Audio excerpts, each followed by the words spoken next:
Peter Dutton kicked off the Liberals election campaign yesterday in Melbourne, which shows a lot of confidence or a lot of hope, because Victoria has actually been the Liberal graveyard for years. 3 decades ago, the federal Liberal leaders would win 16, 17, even 21 seats in Victoria. Now it's got just 8. But the opposition leader reckons this time the Liberals could win several more. The Liberal Party at a state and federal level is back in town. I found his opening yesterday not very exciting, but today Dutton did amp it up. He promised to force all councils to hold citizenship ceremonies on Australia Day. More than 80 have refused, and the Albanese government's High Commissioner to London, Stephen Smith, was even refusing to go to an Australia Day ceremony there too, until he backed down. No more of this nonsense, said Dutton today. Why government appointments like Stephen Smith would be ashamed of our country is beyond my comprehension. Why the Prime Minister made a decision to stop councils or to allow the councils to stop holding Australia Day ceremonies on the 26th of January is beyond me. So would we reinstate a requirement for councils to hold citizenship ceremonies on Australia Day? You bet. It'll be done in the first 100 days, and it will be a sign of pride and nationalism in our country. I want us as a population to be united. I want us not to be divided, but I want us to stand up for what we believe in, and we will do that again, and we will have pride again in our country. In contrast, the Prime Minister didn't dare give a straight answer today when asked if our councils were right to treat Australia Day, January 26th, as a day of shame. Is there any good reason why a council shouldn't hold it on Australia Day? My council holds them on Australia Day, and on Australia Day I'll be here in Canberra at the national event. No wonder Albanese wouldn't give a straight answer, because Dutton is on a winner here.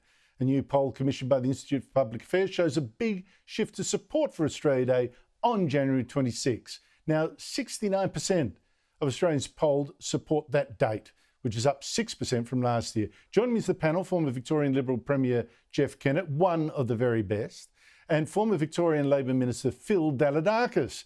Jeff Kennett, can Victoria actually win the election for Peter Dutton? 2 years ago, we were told he was poisoned in Australia's most left-wing state. Andrew, good evening. The election generally will be fought on the cost of living right around the country. But Victoria is offering up golden opportunities depending on how the federal coalition handles them. For instance, from the end of this month, Victorians will be receiving their new 2025 land tax bill. This is at a time when there are more holiday homes and investment properties for sale right around the coast of Victoria than ever before, and they're not selling. And Core Logistics, which monitor prices, are telling us most of those houses have dropped dramatically in value, and so people are hurting. And they are going to take out their vengeance, not on the federal government on this issue, but the state. The second issue is the suburban rail link. And most Victorians now understand what a gross mismanagement and waste of public borrowings this is. And when this section is completed at around $50 billion, there will be no movement of people from Box Hill to Cheltenham and Cheltenham to Box Hill. And the third thing, Andrew, that the Victorian Labor government is throwing up for the coalition federally, most Victorians now know that because of the size of the debt and the interest we're paying on a daily basis, so many of the services that we expect a state government to provide are being squeezed, and many of the employees from the emergency services, etc., are leaving the force altogether. And that's reflected in perhaps the simplest indication of the decline in standards here in Victoria, which is the quality of our roads. Never before have our roads been in worse condition. Potholes, where people are not only having to replace tyres, but other parts of their vehicles at their cost. So can the coalition win this forthcoming election in their own right?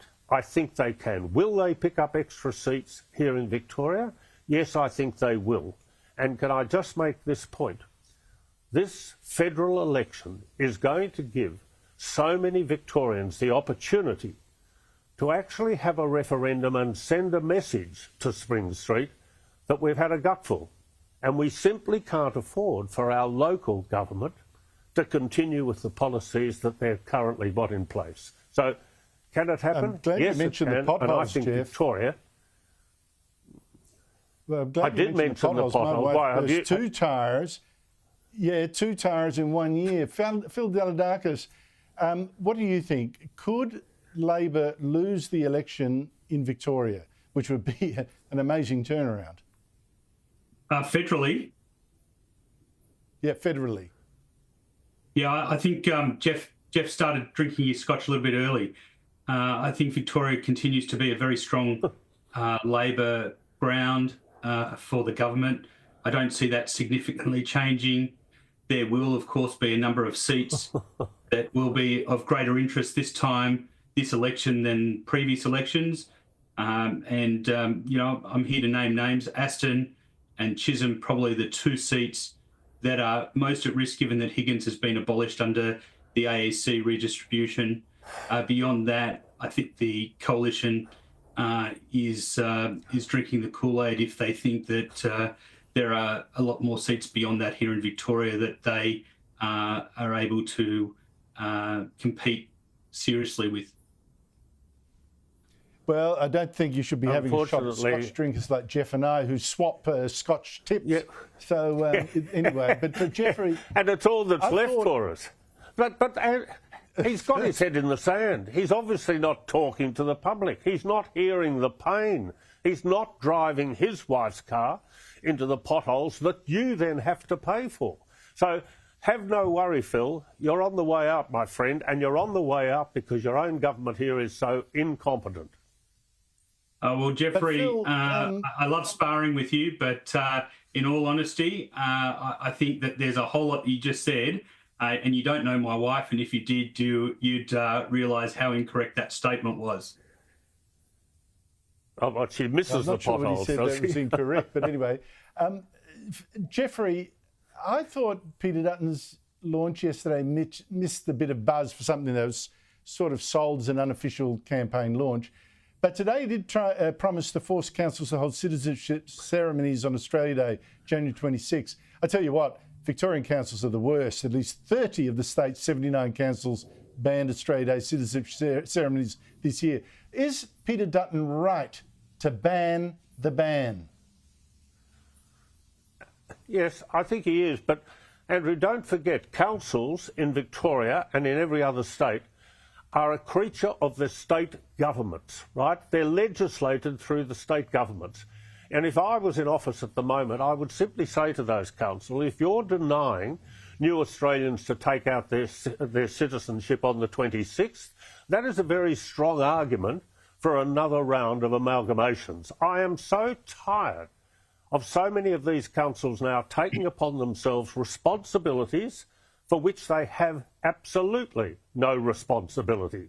And so Peter is right in making sure that he can, using his persuasion, bring about a change. But I don't know why the Premier here in Victoria doesn't come out and say the Victorian councils will celebrate Australia Day on the 26th and they will conduct the citizenship ceremonies that most councils have been doing for years. But again, she's silent. Again, like Phil, unfortunately, just not interested. They've got their heads in the sand.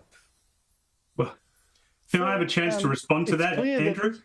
Yeah, go right ahead. Go right ahead. So much to Jeffrey's surprise, I actually agree. Local governments should honour Australia Day, but I do find it fascinating that the Liberal Party, who have always campaigned on the rights of the individual over the collective, are now wishing to impose their own views on the collective over the rights of the individuals. Now, whether you like councils or not, and again, I happen to be on a unity ticket with Jeffrey in relation to my love of local government, but whether you like them or not, nonetheless, they are elected individuals to the local government. If they make decisions accordingly, then the people that elect them have a chance to vote them out. And we've just been through that process in October of last year, for those of you not in Victoria. And so people have just been elected not even three months ago. So if they choose to move a certain direction, then the people, the ratepayers, the voters of those local government areas have the right to vote them out at the next election. Unfortunately, that's a number of years away. Nevertheless, the fact is, I agree, we should have Australia Day celebrated on Australia Day. Whether or not we also recognise the raft of atrocious activities that occurred to our Indigenous population, I don't think we should hide from that. But that doesn't mean to say that we should also hide from the festivities that Australia Day presents to our country either. I should say that the councils are themselves imposing their will on the voters who might not have, don't have the freedom then to celebrate becoming Australia on Australia Day, which for many would be a buzz. But Jeff Kennett, Phil Dalladakis, thank you both for your time.